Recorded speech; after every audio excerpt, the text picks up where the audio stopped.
É com grande satisfação e imenso prazer que eu estou aqui hoje falando de AVC para você. Para você que teve um AVC, para você que cuida de alguém que teve um AVC, para você que é parente de alguém que teve um AVC, o seu pai, sua mãe, seu irmão, sua avó, seu avô, seu esposo, sua esposa, seu namorado, sua namorada. Enfim, falar sempre para as pessoas leigas, né, as pessoas que até então não sabiam, não conheciam o AVC, de forma técnica, mas de forma compreensível, é sempre o meu objetivo.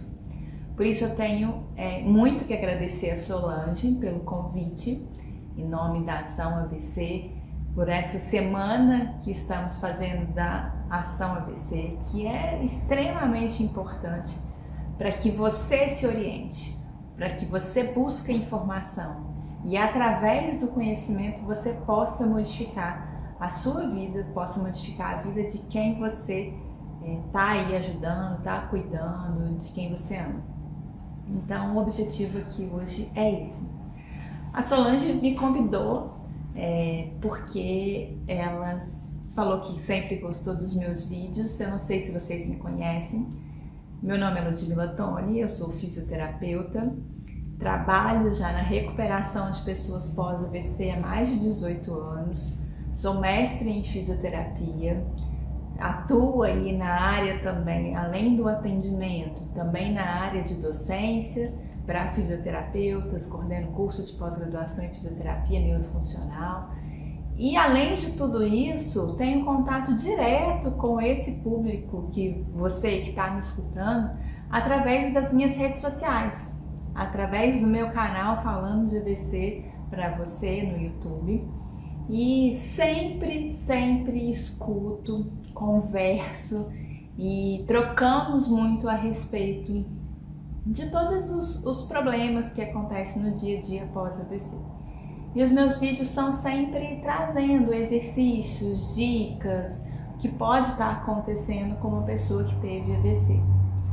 E a Solange veio aqui me pedir para que eu falasse sobre as atividades diárias em fisioterapia.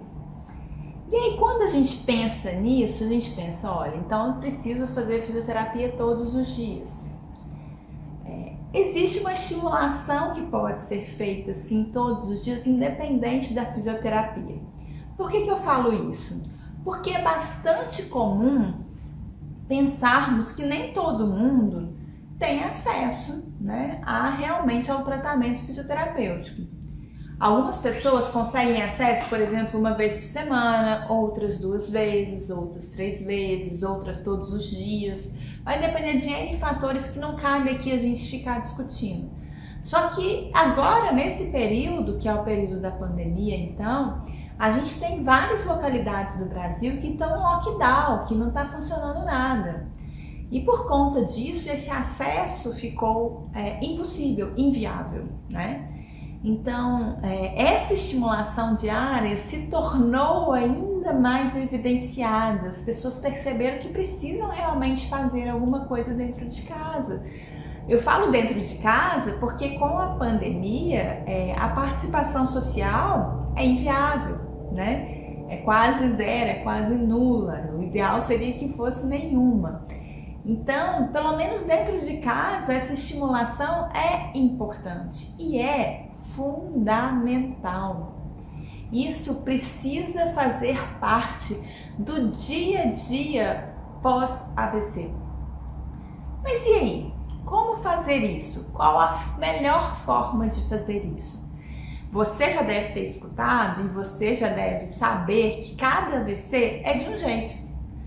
Cada AVC gera um comprometimento diferente. Por mais que eu tenha uma lesão numa mesma área, numa mesma extensão do que outra pessoa, todo o quadro anterior da pessoa, todo o histórico daquela pessoa, toda a forma como ela levava a vida anteriormente ao AVC e a forma como ela lida pós-AVC, também na questão emocional, por exemplo, pode modificar completamente a resposta de quadros de lesão muito próximos, muito parecidos ou até iguais. Então, independente da área de lesão ser a mesma, da extensão da lesão ser a mesma, a gente tem pessoas e pessoas reagem de formas diferentes. Então, assim, é muito difícil a gente falar que existe um padrão típico, ó, então vai ser assim, assim, assado para todo mundo, ou vai ser desse jeito para algumas pessoas, desse jeito para outras. Então, por isso que é importante você entender a sua limitação, porque às vezes uma limitação que você tem pode ser muito parecida com a limitação que o outro tem. E aí eu tô falando isso por quê?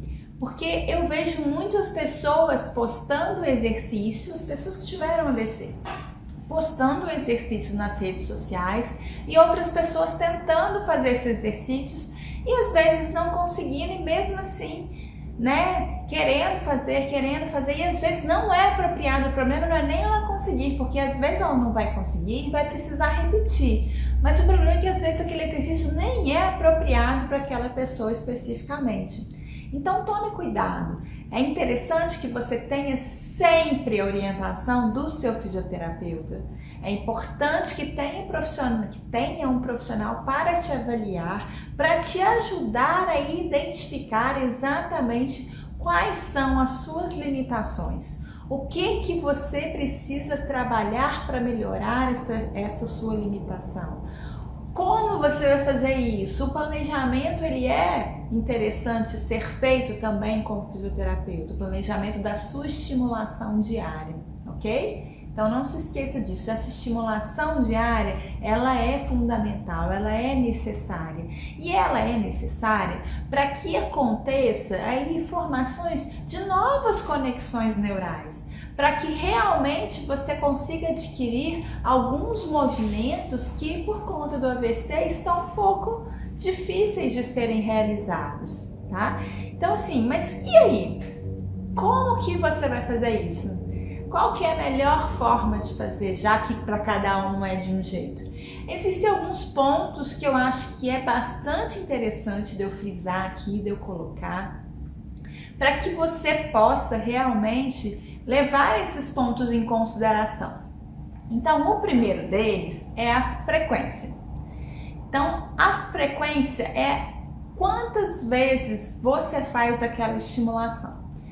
Então, geralmente eu falo que essa estimulação precisa estar junto, associada a alguma atividade que você faça no seu dia a dia. Então, por exemplo, se você está em casa, precisa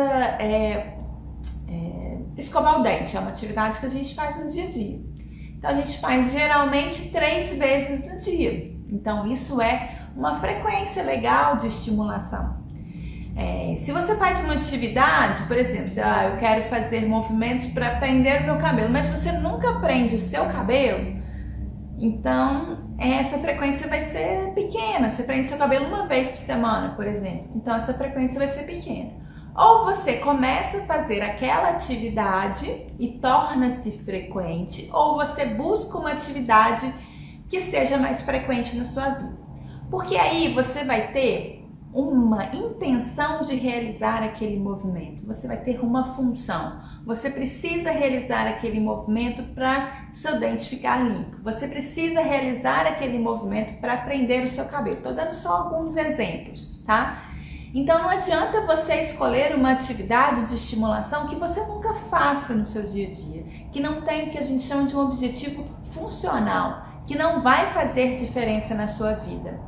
Então a primeira coisa que você tem que pensar é isso, a frequência.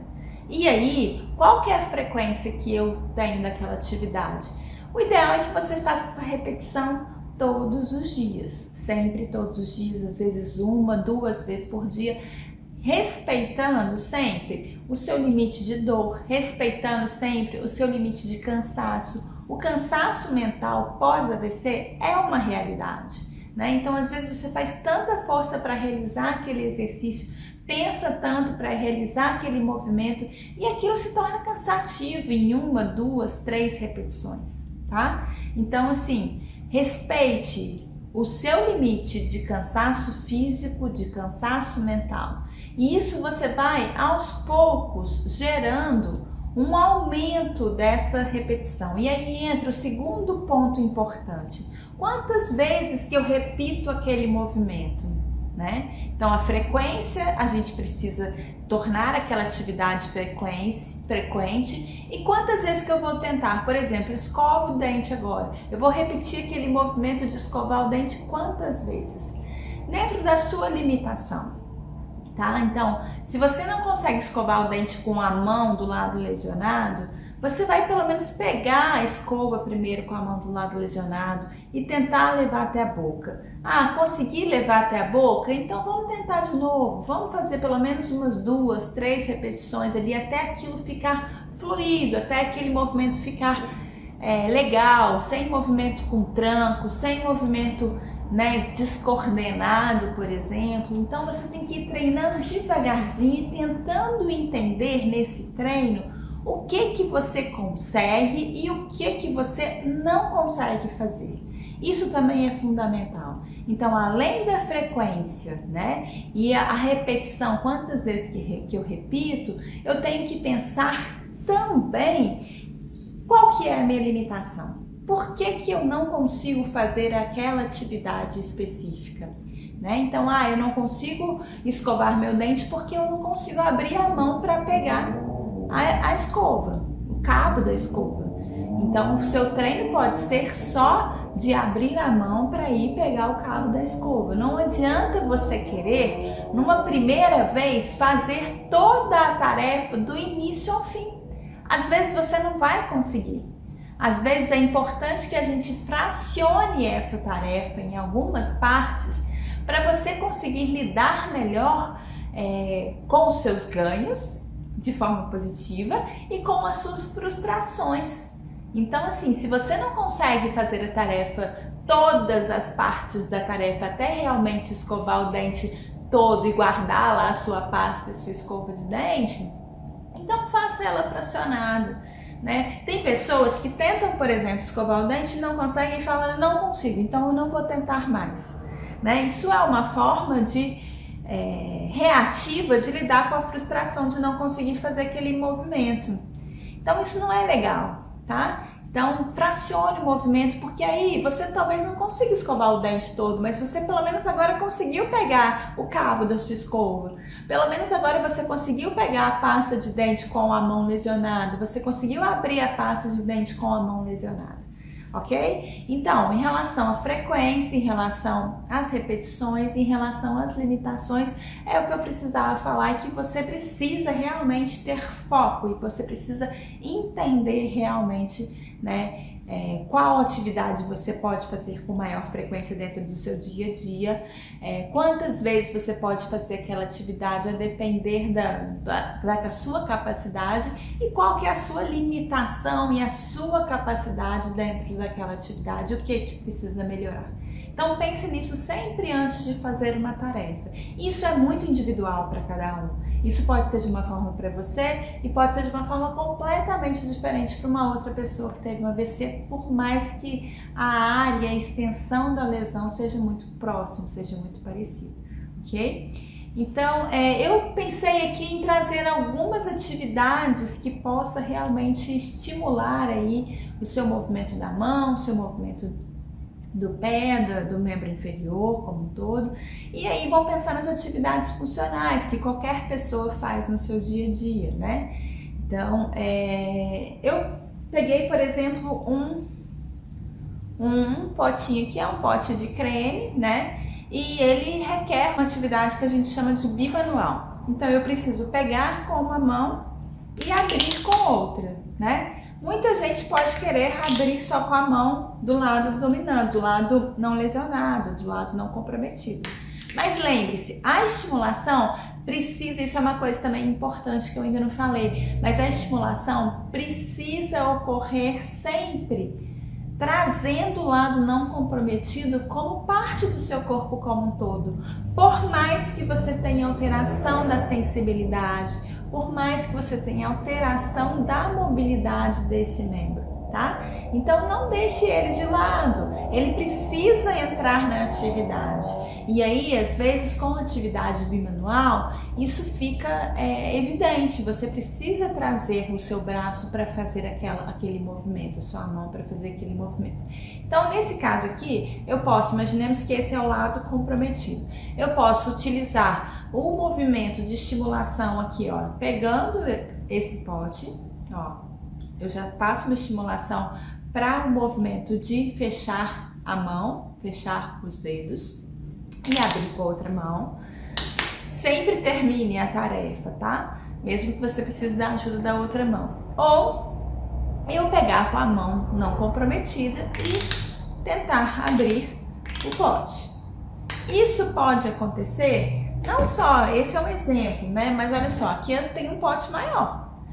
Aqui eu tenho um pote maior, mais pesado, que talvez para eu pegar com essa mão aqui, que é a mão comprometida, fica mais difícil, porque ele está mais pesado, talvez eu não tenha essa força.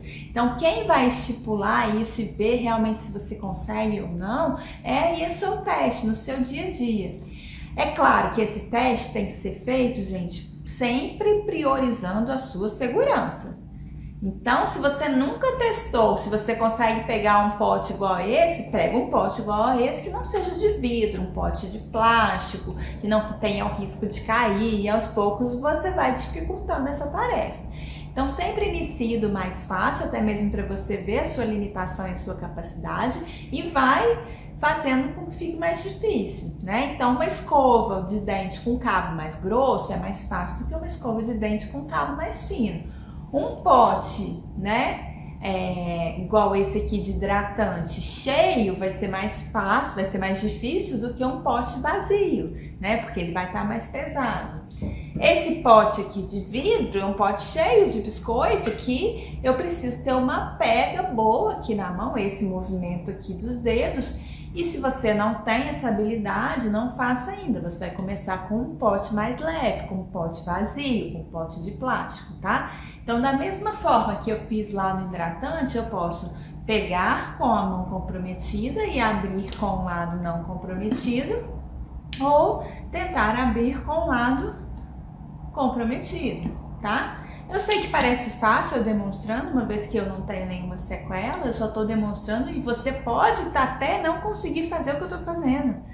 Não tem problema, você tem que tentar. Você tem que tentar e ver o que você consegue. Ah, então se hoje, por exemplo, eu conseguir pegar com o lado comprometido o pote, mas eu vi que eu não conseguia manter esse pote, segurando esse pote para abrir com a outra mão, então eu vou treinar só isso. Então vou treinar quanto tempo que eu consigo? 1, 2, 3, 4, 5, 6, não consigo mais, pega com a outra mão. Depois, uma próxima vez, você consegue treinar 10, então você já está conseguindo aumentar a força, né, dos seus dedos, da sua mão. Então isso é importante você ir testando do mais fácil para o mais difícil. E aí eu trouxe alguns outros exemplos. Por exemplo, se você pega um copo de plástico, então um copo de plástico é leve, então para você pegar esse copo de plástico vazio, você tem que ter um pouco mais de coordenação, você não pode apertar esse copo. Mas às vezes é mais fácil, por ser leve, do que você pegar uma xícara, por exemplo, que é de porcelana, que é mais pesado, né? Então, se você não consegue pegar a xícara desse jeito, e se o leite estiver quente, alguma coisa que você for beber café esteja quente, nem é recomendado pegar desse jeito. Então, você vai pegar do outro lado. Ah, eu não consigo fazer esse movimento com os meus dedos, então só consigo fazer com o dedo indicador, por exemplo. Pega uma xícara mais leve, pega uma xícara menor. Então você vai adaptando e vai aos poucos treinando. Isso aqui é importante, tá? Aos poucos você vai sempre estimulando a mobilidade, o movimento que você necessita para aquela atividade no dia a dia. Eu passei algumas atividades de mão e aí isso pode se reproduzir em diversas atividades do seu dia a dia. Passar um pano para tirar a poeira de um móvel, tentar colocar uma fronha no travesseiro, tentar estender uma roupa de cama, por exemplo, tentar colocar uma toalha no varal. Então, tudo isso vai depender da sua limitação e da sua capacidade. Lembrando, dor né? E muita dificuldade ao movimento, muito cansaço, fadiga, tremor, cansaço mental são limitantes. Então, respeite isso, respeite esses sinais, mas isso não significa que você deve cancelar, que você não deva fazer nunca mais. Respeite esses sinais, descanse um pouco e depois tente novamente e saiba lidar com essas frustrações. Uma outra maneira, uma outra estimulação que a gente pode fazer, que envolve membro inferior, eu acho que é interessante a gente falar aqui, é, por exemplo, passar de sentado para de pé. Então isso é uma dificuldade de diversas pessoas e é uma coisa que a gente faz todos os dias, né? A gente senta, levanta. Então eu achei que era uma atividade que eu poderia estar passando aqui para vocês de uma forma que pudesse ajudar vocês a facilitar essa atividade. Então passar de sentado para de pé, às vezes você não consegue, às vezes alguém tem que pegar você e se você vai ter que segurar em alguém e a pessoa te erguer. Às vezes você tem que segurar numa barra e você puxar uma barra fixa, por exemplo, na parede e levantar. Às vezes você tem que segurar numa muleta ou numa bengala e fazer o apoio dessa muleta e dessa bengala. Vocês estão percebendo que cada vez eu vou tirando mais esse apoio? Então segurar uma pessoa, segurar numa barra exige muito menos esforço do que segurar numa muleta, por exemplo, numa bengala, do que segurar na própria perna, do que segurar na cama. Então a gente tem que pensar se você consegue fazer isso. Você consegue, por exemplo, passar de sentado para de pé sem segurar numa pessoa? Nunca tentou? Tente segurando numa barra. Nunca tentou? Tente segurando numa muleta e vai sempre priorizando a sua segurança. Se você não consegue, provavelmente tem que pensar também se a cama está muito baixa.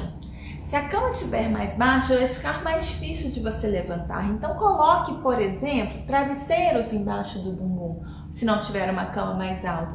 Porque aí a alavanca para você se levantar se torna mais positiva, você consegue de uma forma mais fácil, com menos esforço, levantar. Então é melhor você levantar com menos esforço do que você levantar sem esforço algum. Então levanta com o travesseiro e aos poucos você vai ganhando força e vai conseguindo, coloquei 2 travesseiros, agora eu vou tentar com um só. Daqui a pouco tenta sem nenhum travesseiro, por exemplo. Ou minha cama é muito alta, eu consigo levantar tranquilamente dela. Então tenta num assento mais baixo de uma próxima vez. E vai tentando sempre priorizando a segurança. Lembre-se disso, não se esqueçam disso. Uma dica é, sempre jogue o bumbum mais próximo possível da beirada do assento, da cama, de onde você está sentado. E sempre jogue os seus pés um pouco mais para trás. Então eu vou sentar aqui para vocês verem. Ó, sempre mais para a beirada e o pé um pouco mais para trás. O pé, ao invés de estar lá na frente, vai estar um pouco mais para trás. Isso aumenta a sua alavanca e a sua capacidade de levantar com mais facilidade. Não utilize, a não ser que você não consiga, pode ser uma estratégia, mas sempre tente liberar essa estratégia. De colocar a panturrilha, a batata da perna em algum apoio. Se você só consegue desse jeito, tenta desse jeito. Depois você vai trabalhando para levar o bumbum para frente, jogar o pé para trás. Então essas são algumas estratégias e você pode ir repetindo isso. Ludmila, eu consigo só colocando a panturrilha na cama, apoiando a panturrilha na cama. Chega o bumbum para frente, tenta uma vez, não apoia a panturrilha. Só consegui levantar até aqui? Não tem problema, treina essa parte da tarefa, como eu havia falado para vocês. Então, isso pode se aplicar em diversas tarefas no seu dia a dia. Isso é a estimulação que você vai estar fazendo nos seus movimentos com o seu corpo e sempre trazendo aí novas funções motoras, sempre trazendo novas conexões neurais. E é dessa forma que o movimento vai acontecendo e vai se resgatando. Então, não se esqueçam, a frequência é importante, a atividade é importante, as repetições é importante. Pode fazer atividade fracionada se você não consegue fazer ela todo, mas sempre termina elas de alguma forma, tá? Então, terminei hoje conseguindo colocar a panturrilha na cama, vai ser dessa forma, mas posso treinar, por exemplo, sem a panturrilha na cama, só a primeira parte da tarefa. Então essas são algumas dicas que eu acho que é fundamental de você transferir aí para a sua atividade do dia a dia. Pensa aí, qual atividade que você mais faz? Qual função que é importante para você e que te ajudaria nessa estimulação? Bom, espero ter ajudado, espero que vocês possam utilizar todas essas dicas no seu dia a dia e muito obrigada pela atenção, pelo convite, e se quiser me acompanhar, meu perfil é Lud Tonifício no Instagram e o meu canal chama Falando de AVC para você. Lá tem vídeos todos os dias para vocês acompanharem aí dicas para quem teve o AVC. Um grande abraço e até a próxima!